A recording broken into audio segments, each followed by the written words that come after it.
नमस्कार दोस्तों, स्वागत है आप सभी का मेरे YouTube चैनल सूरज मोटिवेशन में। मित्रों, आज हम बात करने वाले द्रौपदी से जुड़े 7 ऐसे रहस्यों की जो आपको चौंका देंगे। द्रौपदी महाभारत का वह किरदार, वह पात्र है जिसके बिना महाभारत की कल्पना भी नहीं हो सकती है। महाभारत का युद्ध भले ही पांडवों ने जीता था, लेकिन युद्ध को जीतने की प्रेरणा द्रौपदी थी। द्रौपदी वह ज्वाला थी जिसने अपनी मर्यादा और सम्मान की प्राप्ति के लिए कौरवों के खून से कुरुक्षेत्र के मैदान की प्यास बुझाई। द्रौपदी महाभारत युद्ध के बाद भारतवर्ष की महारानी बनी, लेकिन इनका जीवन और अंत ऐसे रास्तों से गुजरता है जिन्हें जानकर हर कोई हैरान रह जाता है। अपने जीवन में द्रौपदी ने न ही किसी से कभी हार मानी और न ही वह कभी किसी से डरी। भरी सभा में जब उन्हें निर्वस्त्र करने का दुस्साहस किया गया तो उन्होंने चुप्पी साधे बैठे भीष्म पितामह, द्रोणाचार्य, कृपाचार्य जैसे महान योद्धाओं की कठोर निंदा की।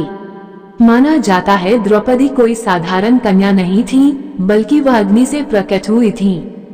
धार्मिक कथाओं में द्रौपदी को दिव्य कन्या बताया गया है। इनका जन्म सामान्य तरीकों से न होकर हवन कुंड की अग्नि से हुआ था। इन्हें आजीवन कुंवारी रहने का भी वरदान प्राप्त था। इस वरदान के कारण ही द्रौपदी अपने सभी पतियों के साथ समान व्यवहार कर पाती थी। सभी पतियों के साथ पत्नी धर्म को निभाते हुए भी द्रौपदी हमेशा कुंवारी रहती थी। जब द्रौपदी के सामने 5 पांडवों से विवाह करने का प्रस्ताव रखा गया तो उन्होंने विवाह के लिए एक अनोखी शर्त रख दी। उन्होंने सीधे तौर पर कह दिया कि वह इस विवाह के लिए तैयार हैं, लेकिन वह अपने गृहस्थ जीवन की वस्तुएं किसी और महिला के साथ साझा नहीं करेगी। पांडवों ने उनकी यह शर्त मानकर विवाह किया।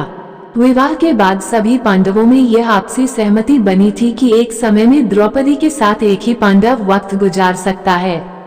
जब कोई पांडव अपनी पत्नी के साथ होता था तो संकेत के तौर पर कक्ष के बाहर अपनी चरण पादुका रख देता था। लेकिन एक दिन जब युधिष्ठिर द्रौपदी के साथ कक्ष में थे तब एक कुत्ता युधिष्ठिर का जूता उठाकर ले गया। इतने में अर्जुन किसी कारण उस कक्ष में आ गए। सजा के तौर पर अर्जुन को वन में जाना पड़ा। द्रौपदी ने कुत्ते को शाप दे दिया कि तुम खुले में संबंध बनाओगे और दुनिया तुम्हें देखेगी।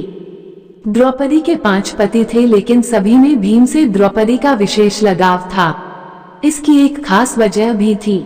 भीम ही एकमात्र ऐसे थे जो द्रौपदी के साथ होने वाले अन्याय के खिलाफ सबसे पहले आवाज उठाते थे। चीरहरण के समय भी सभी पांडव मौन सिर झुकाए रहे, लेकिन भीम ने विरोध किया। दुशासन वध के लिए प्रतिज्ञा भी भीम ने ली थी और द्रौपदी के प्रण को भी पूरा भीम ने ही किया था। द्रौपदी के बारे में भविष्य पुराण में कहा गया है कि वो पूर्व जन्म में एक विधवा ब्राह्मणी थी, जबकि कुछ कथाओं में उन्हें इंद्राणी और लक्ष्मी स्वरूप भी बताया गया है। अंतिम समय में 5 पांडव और द्रौपदी जब स्वर्ग जा रहे थे तब पैर फिसल जाने से द्रौपदी खाई में गिरने लगी, लेकिन भीम ने हाथ पकड़ लिया।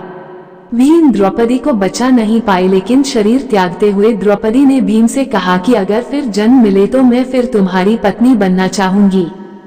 द्रौपदी भगवान कृष्ण को ही अपना सच्चा सखा, साथी और भ्राता मानती थी। एक वही थे जो संकट के वक्त में द्रौपदी के साथ खड़े थे। उस भरी सभा में अनहोनी होने से भगवान कृष्ण ने ही बचाया था। जब दुर्योधन का भाई द्रौपदी को निर्वस्त्र करने का प्रयास कर रहा था तो भगवान कृष्ण की थे जिन्होंने उनकी रक्षा की थी। वीडियो अच्छी लगी हो तो वीडियो लाइक कर चैनल को सब्सक्राइब जरूर करें।